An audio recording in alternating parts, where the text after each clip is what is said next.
ओम श्री साईनाथाय नमः। आज का साई संदेश। मेरे बच्चे, जीवन में यदि तुम्हारे थोड़ी सी किस्मत रूठ जाए ना, तो इतनी जल्दी निराश मत होना। वो सब तुम्हारे कर्मों की वजह से है मेरे बच्चे। बस तुम्हारे कर्मों का जो भी समय है ना, वो बीत चुका है। तुम्हारे बुरे कर्म समाप्त हो चुके हैं। तुम्हारे जीवन में अब किस्मत संवरने वाली है। अभी भी तुम अपने जीवन में इतनी जल्दी निराश नहीं हो सकते हो। मैं बैठा हूँ ना, खुशियाँ फिर से तुम्हारी झोली में आएंगी। तुम्हारे जीवन में जल्दी चमत्कार होगा, और जो तुमने सपने में सोचा भी नहीं है ना, वो सब पूरा होगा। बेवजह खुद को दोष मत दो। तुम हार नहीं सकते मेरे बच्चे। तुम बार बार गलत नहीं हो सकते। बस तुम अपने कर्म करते रहो और अपने कर्मों पर ध्यान दो।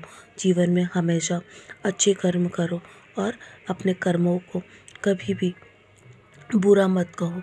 बस तुम अपने कर्मों में हमेशा मुझे याद रखो। जब भी तुम कुछ भी करो ना, बस ये याद रखो कि मुझे सब कुछ समर्पित करना है।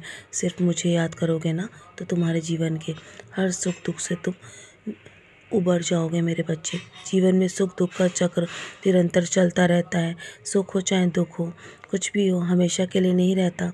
इसलिए सुख में हमेशा हमेशा होश में रहना मेरे बच्चे। और जब भी दुख आए ना, तो हमेशा संयम बरतना। कभी भी अपने संयम को मत खोना। हमेशा याद रखना, मुझ पे रखा गया तुम्हारा विश्वास कभी भी मैं टूटने नहीं दूंगा। जीवन में हर परिस्थिति में लड़ने में मैं तुम्हारी मदद करूंगा, तुम्हारा हौसला बढ़ाऊंगा, तुम्हें शक्ति प्रदान करूंगा मेरे बच्चे। बस जीवन में हमेशा श्रद्धा और सबूरी बनाए रखना। जितनी भी कठिनाई आए, उदास मत होना, क्योंकि कठिन रोल भी हमेशा सबसे अच्छे एक्टर को दिया जाता है। इसलिए यदि तुम हार रहे हो ना, तो बस यही बात याद रखना, जीवन में मैं हमेशा तुम्हारे साथ हूँ और मैं कुछ भी कर सकता हूँ तुम्हारे जीवन में। इसलिए कभी भी किसी भी पल भी चमत्कार हो सकता है तुम्हारे जीवन में, और वो समय तुम्हारे जीवन में बहुत नज़दीक है। मैं तुम्हारे जीवन में आया हूँ ना, तो जीवन भर रहूँगा। अगर मैं तुम्हें दिखाई नहीं देता ना, तो इसका मतलब ये नहीं है कि मैं तुम्हारे साथ नहीं हूँ। मैं हमेशा किसी न किसी रूप में तुम्हारे साथ रहता हूँ मेरे बच्चे। मैं हमेशा तुम्हारी प्रार्थनाओं को सुनता हूँ। बस तुम्हारी प्रार्थनाएं शब्दों से नहीं, बल्कि साफ दिल से होनी चाहिए। और मैं तुम्हारी हर प्रार्थना का जवाब भी देता हूँ, और मैं तुम्हारी हर प्रार्थना स्वीकार करता हूँ, क्योंकि मैं उनकी भी सुनता हूँ जो बोल नहीं सकते मेरे बच्चे। और तुम्हें जो चाहिए ना, मुझसे रोज़ प्रार्थना के ज़रिए तुम मुझसे कहते हो ना, मैं सब सुन रहा हूँ मेरे बच्चे। और मैं तुम्हारी हर प्रार्थनाओं को कबूल कर चुका हूँ। तुम्हारी हर प्रार्थना का समय आ चुका है कि तुम्हें अपनी हर प्रार्थनाओं को साकार करने का समय मैं तुम्हारे जीवन में आ चुका हूँ मेरे बच्चे। बस अपनी पुरानी बातों को भूल जाओ और अपने जीवन में आगे बढ़ो। जीवन में उद्देश्य कुछ ऐसा होना चाहिए।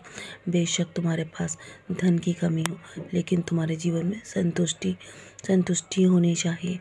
तुम्हारे जीवन में बेशक तुम छोटे हो, लेकिन तुम्हारे अंदर मानवता होनी चाहिए मेरे बच्चे। मैं ऐसे कर्मों से बहुत प्रसन्न होता हूँ। बेशक तुम्हारे पास काम ना हो, लेकिन तुम लोगों के लिए दुआएं अवश्य रखो। तुम अपने जीवन में लोगों को दुआएं दो, लोगों के लिए अच्छा सोचो, और उनके जीवन में उनके किसी काम आ सको ना, तो ज़रूर आना। उनकी मदद अवश्य करना जिन्हें मदद की आवश्यकता है मेरे बच्चे। और तुम्हारा आज का दिन तो बहुत शुभ है। आज से नवरात्रि की शुरुआत हो चुकी है ना, तो मेरे बच्चे, तुम्हारे जीवन में इस नवरात्रे सारे संकट कट जाएंगे। माता रानी आ चुकी हैं तुम्हारे घर में विराजमान होने, और तुम्हारे सारे संकट हरने।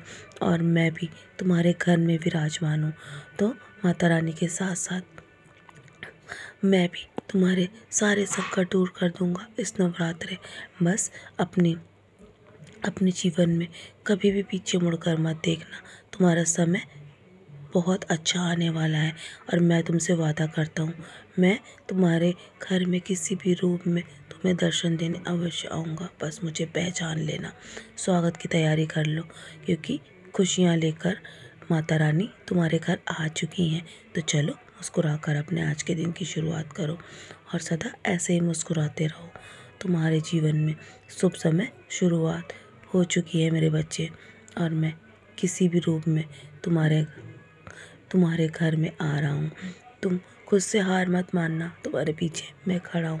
तो चलो मुस्कुराओ और आज के दिन की शुरुआत करो और सदा ऐसे ही मुस्कुराते रहो मेरे प्यारे बच्चे।